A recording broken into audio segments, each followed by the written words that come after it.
नमस्कार, स्वागत है आप सभी का चेक पोस्ट न्यूज़ पर। आपके साथ मैं हूँ ज़ीनत सिद्दीकी और आज हमारे मेहमान हैं हेमंत अत्रे जी, जिन्होंने भविष्यवाणी की थी कि बीजेपी जो है वो लार्जेस्ट पार्टी बनकर उभरेगी, इसमें कोई डाउट नहीं है और सरकार बनाने का मौका भी बीजेपी को ही मिलेगा। हेमंत जी, यही हुआ है और आप इतने श्योर थे, उसके कुछ स्पेसिफिक रीज़न्स? नहीं, उसका सबसे बड़ा जो रीजन था ना जीनत जी, वो है माइक्रो मैनेजमेंट। बीजेपी की रिसोर्सफुलनेस। बीजेपी के पास जो साधन है उसका 10% भी किसी विपक्षी दल के पास नहीं था पूरे इंडिया अलायंस में, बता दीजिए आप।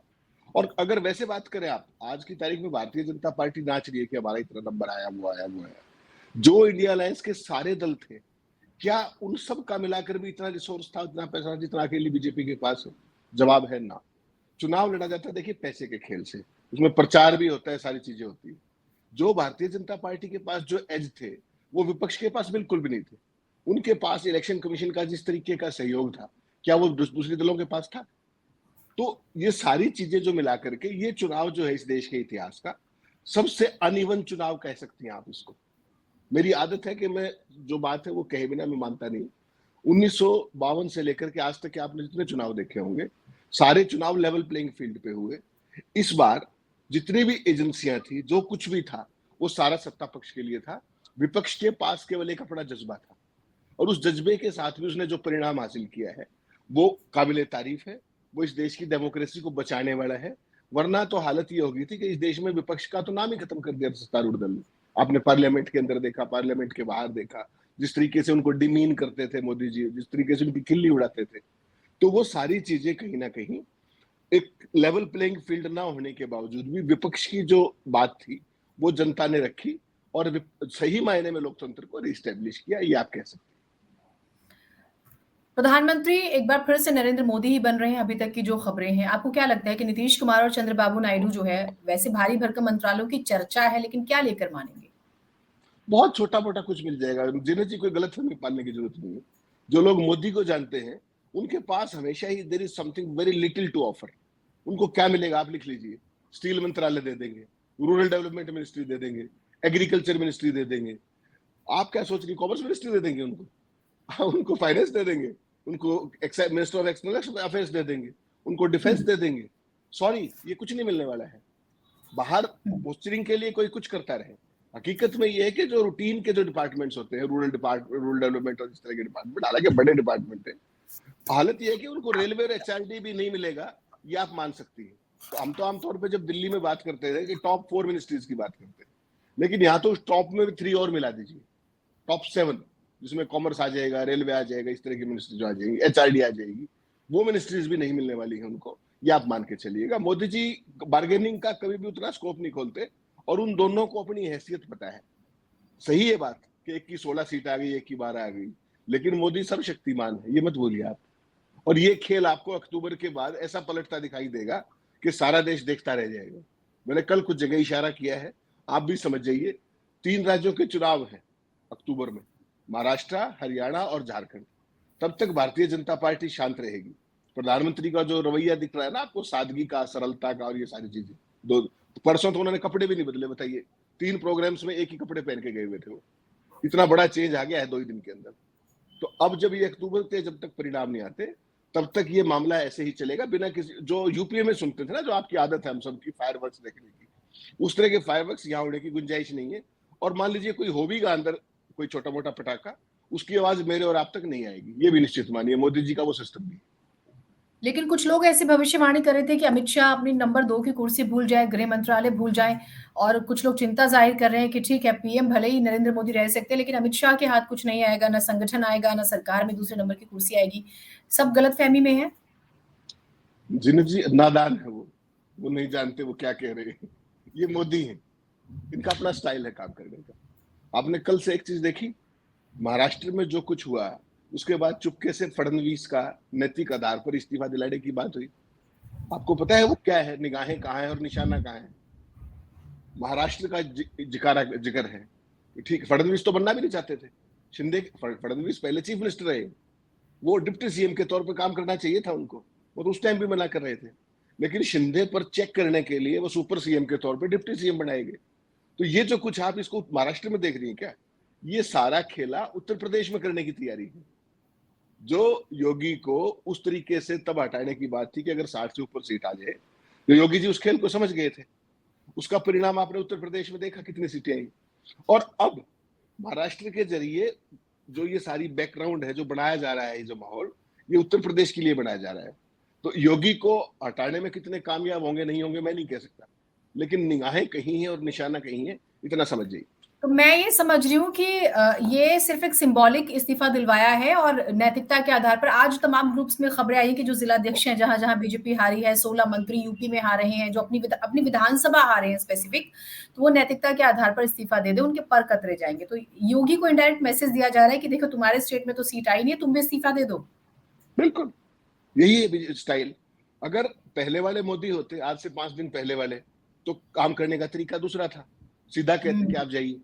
अब जब मनोहर लाल की दरी नहीं खींची थी, मनोहर लाल की दरी और मोटरसाइकिल दोनों छीन ली थी गुड़गांव के अंदर, याद है ना आपको कि हाँ। मनोहर लाल जी मेरे इतने पुराने साथी हैं, हम एक ही दरी पे सोए हैं, एक ही मोटरसाइकिल पे घूमते थे, याद है प्रधानमंत्री जी ने कहा था।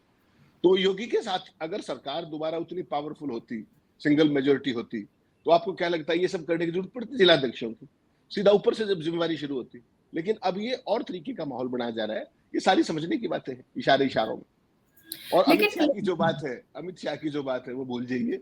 अमित शाह उनके राइट हैंड वो जो मैन है और मैन ऑफ ऑल सीजन है।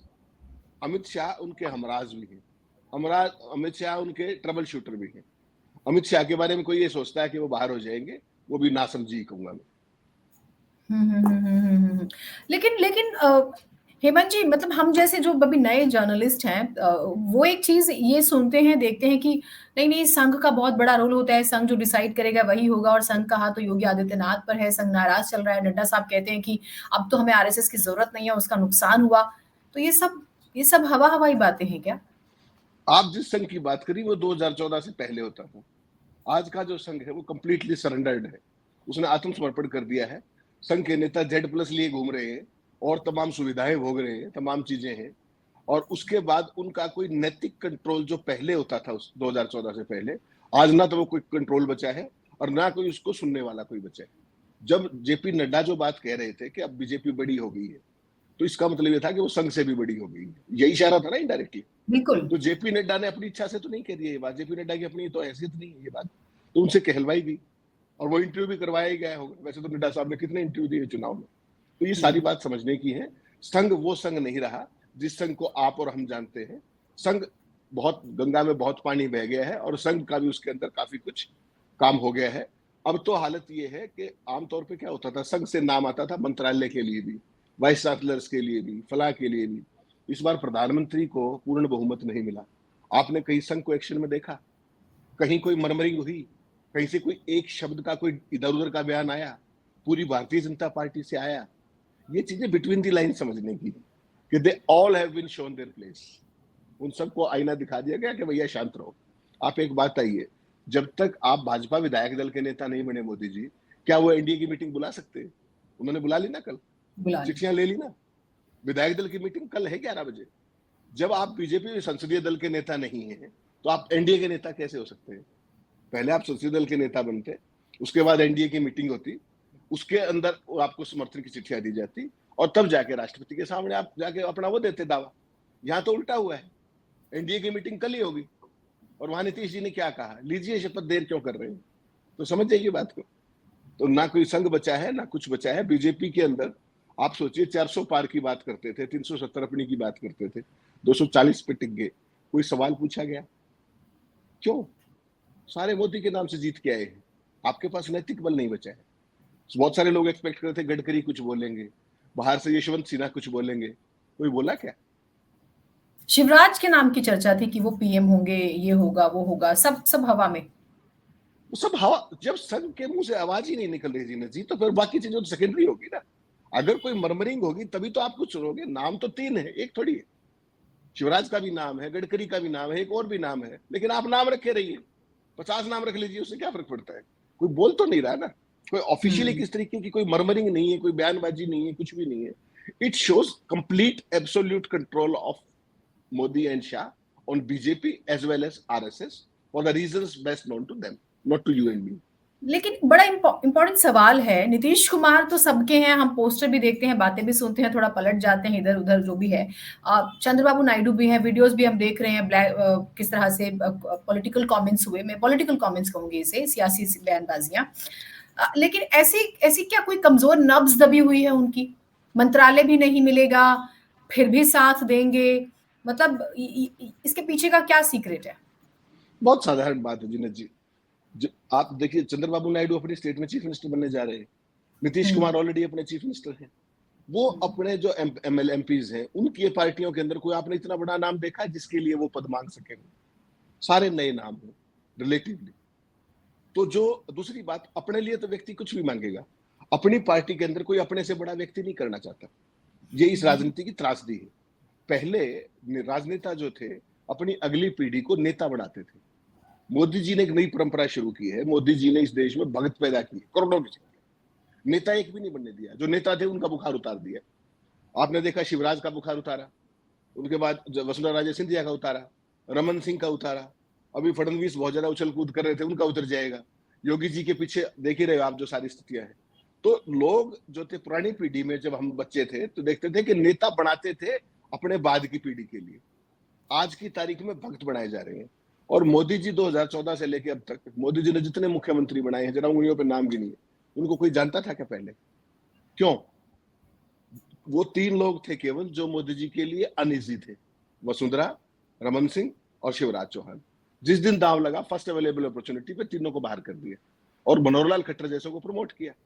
तमाम ऐसे लोग हैं। आप उसको उत्तराखंड में देख लीजिए, आप हिमाचल प्रदेश में देख लीजिए, आप कहीं भी चले जाइए, इनकी चॉइस कौन है?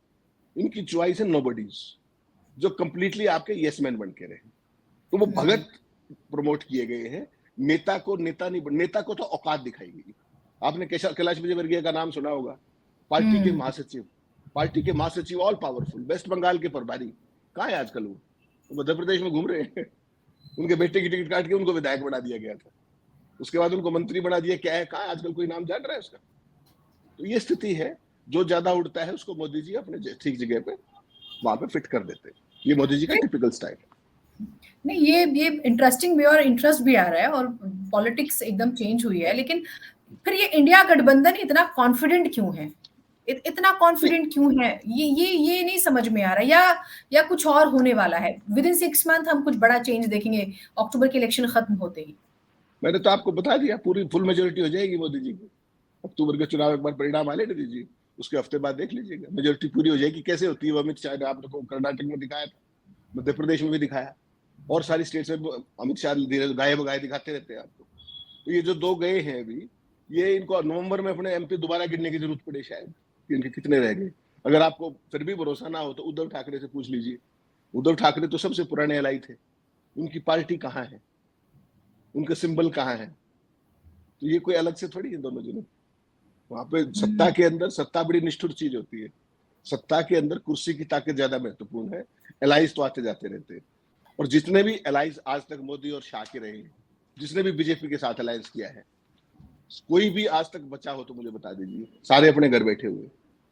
आप नाम गिनना चाहे मैं नाम गिनवा देता हूँ आपको। आप are you interested in that?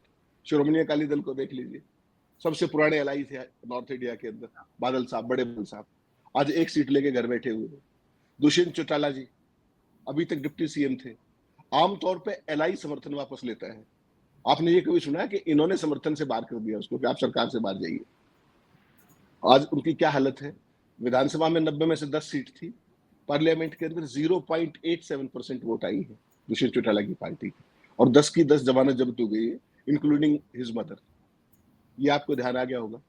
इनके चंगुल से केवल और केवल आज तक अगर कोई बचा है तो वो है ममता बनर्जी। ममता बनर्जी समय रहते वहां से निकल गई। आज भी उत्तर प्रदेश की सबसे, सॉरी, वेस्ट बंगाल की सबसे बड़ी नेता है। आज भी लगातार मुख्यमंत्री है और इनके काबू नहीं आ रही है।